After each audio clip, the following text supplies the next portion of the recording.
13 సంవత్సరాలు ఒక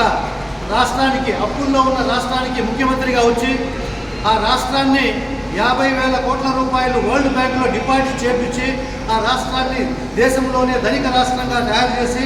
ఆ తర్వాత ఈ దేశంలో ఉన్నటువంటి వారందరికీ మేలు చేయాలని ఒక సత్సంకల్పంతో ఎన్నికయ్యి ఈ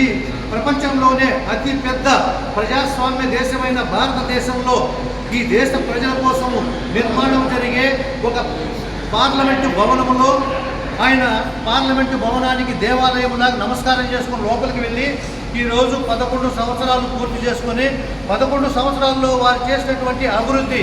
11వ స్థానంలో ఉన్నటువంటి ఆర్థిక శక్తిని ప్రపంచంలో ఈరోజు 4వ స్థానానికి తీసుకురావడము, 4వ స్థానమే కాకుండా లక్ష్యము, ఈరోజు వారి యొక్క లక్ష్యము ఈ భారతదేశము ప్రపంచంలో 140 కోట్ల మంది యొక్క లక్ష్యంగా నిర్దేశింపచేసి మనందరి లక్ష్యంగా చేసి ఈరోజు ప్రపంచంలో నంబర్ 1 కావాలనే లక్ష్యంతో పనిచేపిస్తూ ప్రస్తుతము 4వ స్థానంకి ఎగబాగినటువంటి భారతదేశానికి ఒక దార్శనికమైనటువంటి ఒక నికార్సైనటువంటి ఒక నాయకుడు నరేంద్ర మోడీ గారు,